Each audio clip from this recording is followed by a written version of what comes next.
High friends, আমি Shobhan. Welcome to my YouTube channel. তো এখন আমি ধূমকেতুর সেকেন্ড যে গানটা রয়েছে মা, সেই গানটাকে নিয়ে আমি রিভিউ করব, যেটা আজকের ডেটে মানে 24 জুলাই 2025-এ রিলিজ হয়ে গেছে। ডিউরেশনের কথা যদি বলি, 3 মিনিট 20 সেকেন্ড মুভিটার গানের ডিউরেশন। এবং গানটা কিন্তু দুর্দান্ত আমার লেগেছে, এবং দেবের যে প্রস্থেটিক মেকআপ সেটা কিন্তু দুর্দান্তভাবে ফুটে উঠেছে। দেবকে দেখতে কিন্তু দুর্দান্ত লাগছে, এবং এখানে দুটো দেবকে আমরা খুব সম্ভবত দেখতে পাবো। এক হলো বয়স্ক দেব, আর এক হলো কম বয়সী দেব। অ্যাটলিস্ট আমার এটা দেখে, গানটা দেখে যেটা মনে হলো, তা দেবের যে প্রস্থেটিক লুক আপ মেকআপ যেটা রয়েছে সেটা তো অসম্ভব ভালো। গানটার লিরিক্স লিখেছে অনুপম রয়, মিউজিক দিয়েছে অনুপম রয়, গানটার সিঙ্গারও অনুপম রয়। এত সুন্দরভাবে গানটা গেয়েছে এবং আপনার কিন্তু হৃদয় স্পর্শ করে যেতে বাধ্য। এত সুন্দর, এবং কম বয়সী দেবকেও কিন্তু দেখতে যথেষ্ট ভালো লাগছে।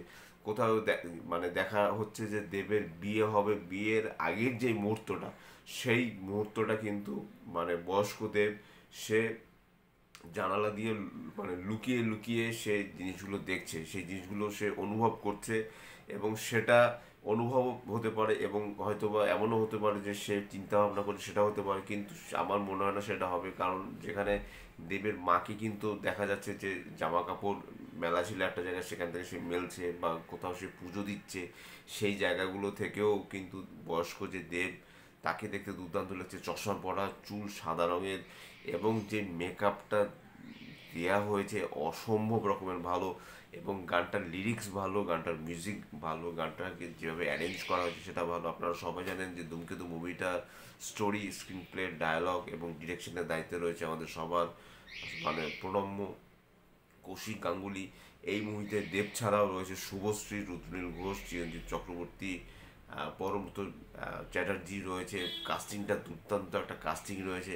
তা আমি কিন্তু বলবো যে এই গানটাকে যে সিকোয়েন্সে নেওয়া হয়েছে অসম্ভব রকমের ভালো। গতকালই কিন্তু মায়ের একটা গানের একটা ছোট্ট একটা অ্যানাউন্সমেন্ট আসছিল যে ধূমকেতু সেকেন্ড যে সং, সেই সংটা আসতে চলেছে। তা আমার কিন্তু গানটা দেখে বেশ বেশ ভালো লেগেছে। গানটা নিয়ে তেমন কিছু বলার নেই, কারণ ডিউরেশন খুব কম, এবং গানটা জাস্ট অল্প সময়ের জন্য শ্যুট করা হয়েছে, 2-3টে ফ্রেমে শ্যুট করা হয়েছে। এমন আহামরি খুব বড় স্কেলে যে গানটা শ্যুট করা হয়েছে সেই ব্যাপারটা নেই। কিন্তু গানটার মধ্যে যে লিরিক্স এত ভালো, এবং গানটার মিউজিক এত ভালো, আর অনুপম রয় এত দরদ দিয়ে গানটা গেয়েছে। অনুপম রয়ের গানের একটাই প্রবলেম, যে সবগুলো গানই অলমোস্ট তার একই ধাঁচের হয়। মানে এটা যে অনুপম রয়ের গান বা অনুপম মিউজিক করছে, সেই জিনিসগুলো না বোঝা যায়।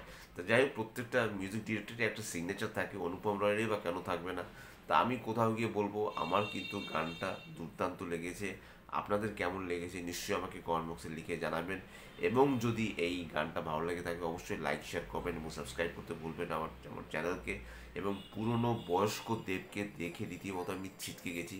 আমার কিন্তু দুর্দান্ত লেগেছে। আমার কিন্তু মা গানটা ভীষণ ভালো লেগেছে। গানে গানে গানটা অবশ্যই খুব ভালো, যে গানটা এখনও ট্রেন্ডিংয়ে রয়েছে, প্রচুর প্রচুর মিলিয়ন ভিউজ পেয়ে গেছে। এবং আমি এতটুকু বলতে পারি যে মা বলে যে গানটা, এই গানটাও কিন্তু একটা ভালো ভিউজ পাবে, এই গানটাও কিন্তু ট্রেন্ডিংয়ে আসতে চলেছে। Till tata, love you, bye by.